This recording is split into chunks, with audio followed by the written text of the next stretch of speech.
د کہانی شروعات کیږي د یو کایل نومي سړي نه چې هغه د ریشن تانبي میلز کې کار کوي او یو ورځ هغه ته خپله ښځه ګرې رنګو کې ورته ووایي چې څه وخت دپاره کور ته راشه. اوس هغه چوټي واخلي او کور ته د تلو فیصله وکړي او کایل په هغه شپه خپلې ښځې ته رنګ وکړي چې اچانک د هغه ښځه په زوره زوره چغې شروع کړي. اصل کې یو سرجیو نومې ګونډه د هغې کور ته راغلي وي او ګرې سره د زبردستۍ کوشش کوي او کایل د راکټ په سپیډ باندې خپل کور طرف ته را روان شي، خو هغې پورې هغه ډېر زیات لیټ کړي وي. هغه چې د خپل کور ته راورسي نو هغه د خپلې ښځې لاش په صوفه باندې پروت وویني او کایل چې دا وویني نو ډیر زیات وجاړي او اچانک حملاور په کایل باندې حمله وکړي او د هغه ځای نه وتښتي، خو کایل هم ورپسې ډایرکټ ورمنډه کړي او د دې دواړو په منځ کې ډیره زبردسته جګړه وشي او دې کې د دې مخې ته پولیس راشي او دا دواړه ګرفتار کړي او اوس د دوی پیشي په کورټ کې وي. خو سرجیو د جج له رشوت ورکړي وي او هغه په کورټ کې معصومه ثابت کړي او د هغه ځای نه رها کړي، خو کایل د خپلې ښځې قاتل څنګه وپرېښودو. نو کایل اچانک د دې پولیس نه دا تمانچه پټه کړي او په سرجیو باندې یو شانډه شروع کړي چې هغه هلته مړ کړي او د خپلې ښځې بدله واخلي، خو هغه اوس د قتل په جرم کې د عمر قید سزا ورته ووري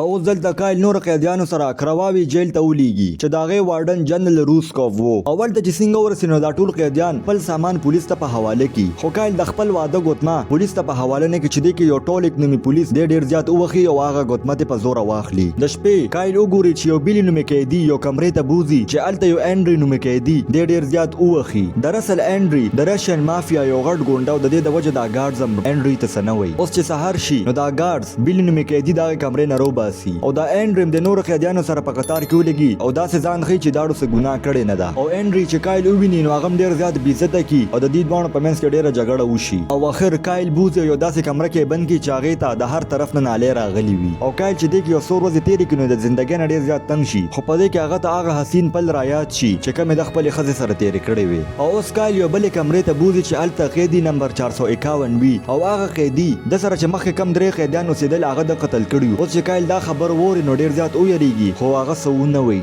او اوس د کایل د ښځې ورور کایل سره ملاوېدو لپاره راشي او هغه ورته وایي چې زه پوره کوشش کوم تا د دې ځای نه د اوښکو دپاره، خو هغه ورته وایي چې هغې پورې د ګارډ له سره رشوت ورکړه چې تا په سکون باندې پرېږدي او اوس دلته د کایل ملاقات بیلي سره وشي او بیلي ورته وایي چې زه د 18 میاشتو په سزا باندې دلته راغلم او هلته د هغې ملاقات میلیکي سره وشي چې هغه ورته وایي چې دلته هر سړي ځان له خپل ګینګ جوړ کړي دي او دلته زیات دروب او دبدبه د رشین مافیا کسانو ده. خیر اوس وخت تېرېږي او کایل هم د دې جیل په زندګۍ کې عادت شي او هغه یو شپه خوب ویني چې هغې کې سرجي د هغه په ښځې باندې حمله کوي او هغه د یارې د لاسه ډېر زیاتې تیزې ساګانې اخلي چې دې سره 451 نمبر قیدي راپاسي او ده له په مرۍ لاس کېږدي او دې د مړ کولو کوشش کوي او اوس په سبا کایل د ګارډز له د رشوت ورکولو کوشش وکړي او ورته وایي چې ما له دا کمره بدله کړه، خو کایل اصل کې د امریکې وي، د دې د وجې دا ګارډز د نورو پیسو ډیمانډ وکړي. اوس څو ورځې پس په دې جیل کې د جګړو مقابلې شروع شي او میلیکي کایل ته وایي چې جنرال روسکو په دې جګړو باندې شرطونه ږدي او په هغې پیسې ګټي. اوس مقابله شروع شي او انډري خپل خلاف کس نه مقابله وګټي او دې نه پس دا ټول قیدیان د مزدورۍ دپاره بوځي چې دې کې رشین ګینګز والا د کایل د ګیرولو کوشش کوي او هغه د ګارډز وایي چې کایل موږ ته په انګلیش کې کنځلې وکړې نو دلته ورته دا ګارډز وایي چې خپله بدله ترې والې چې هغې نه پس دوی دا کایل ډېر زیات ووخي او دې نه پس کایل د هغه نالۍ والا کمره کې بیا بند کړي او هغه سره چې خوا کې کومه کمرې ده د هغې نه ډېر عجیبه اوازونه راځي او اوس کایل د دیوالونو وهلو نه بغیر نور سم نشي کولی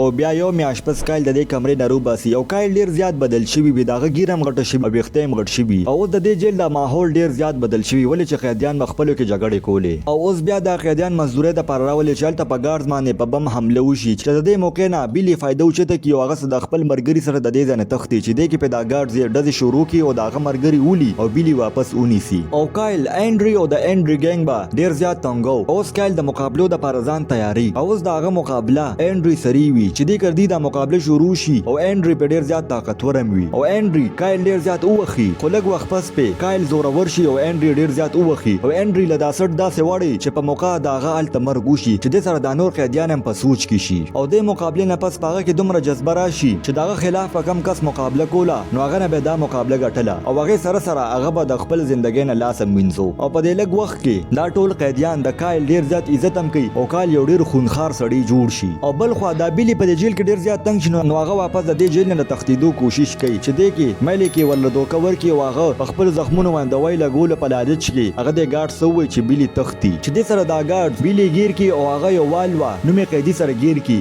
او دا قیدي بیلي دومره زیات ووخي چې هغه ډېره زیاته بېحاله او په سبا کایل چې بیلي له راشي نو هغه اخرې ساګانې اخلي چې دې سره دا بیلي کایل ته وایي چې ستا د غوسې د شاته یو ښه مقصد وي چې دې سره کایل په سوچ کې شو هغه وایي چې زه به د خپل زړه د د سکون د پاره جنگ کوم او پر روان وخت هغه په یو مقابله کې حصہ وانخلی چې د سره ګارد او وارډن ته ډیر زیات نقصان وشي ولې چې هغه په دې باندې شرطونه خودل او پاغه به پیسې ګټله د سره دا وارډن کایل گیر کی او هغه ورته وتړي خو کایل بیا مهار نه مني او بل خو چې د 451 نمبر قیدی ته پته وچلی چې ملکای د وجې بیلی مړ شو نو هغه د ملکای له ورشو دغه د پاسه پېټرول واچي او ژوندې وسوځي او بل خو چې قیدیان د کایل د جذبه او همت وویني نو هغه د ډیر زیات متاثر شي او هغه موس په یو بل کې مقابله نه کوي چې د سره د جنرال دا کاروبار ډیر زیات پخکته روان شي او دا جنرال دا وایي چې دا ټول د کایل د وجې او هغه دا فیصلو کوي چې کایل ته سبق خول پکار دی او هغه د لپاره یو ترکیب جوړ کی او داغه د سزا ختمه کی او هغه هسپتال ته بوزي او د کې دا جنرال خپل پلان په مطابق کایل لراشي ورته وي چې تبه یو اخري مقابله کې او د زله د مقابله یو ملوک نمی سړی سری او ملوک د یو وحشي زناور نه کم نو او د دې د وجې هغه د باقی قیدیانو نه بیل بند کړیو او ملوک هغه قیدی چې کایل با په سنسان کمره کې د اوازونه اوریدل اوس ملوک او د کایل په منځ کې د مقابله شروع شي او ملوک دا کایل اخو دی خو اول چې د سره کایل ډیر زیات زخمی شي او اوس ملوک دا کایل مړکول ولوي چې د کې کایل پلاس باندې دا دروازه وهل شروع کی چې د سره ملوک کایل لغاړه ورکی ځکه چې کایل یو داس انسانو چې هغه په سنسان کمره کې ملوک سره د خبرو کوشش کولو چې د کې د تلوک نومي پولیس تمانچرو باسي د دوه ته ونیسي چې مقابله واپس شروع کړي خدل ته ورته کایل وی چې بهشک تما اوله خو زه دا مقابله نکوم او هغه چې څنګه په کایل داس کولو والاوي د کې ملوک په دې ګارد باندې حمله وکړي چې د سره کایل د ټول قیدیان آزاد کی او په دې جیل کې درس غوبل شروع شي او څخه قیدیان د تختیدو کوشش هم وکړي د کې دا ګارډز ملوک اولی اول د زر د پولیس یو غټ فورس راشي چې سره د قیدیان واپس قید کی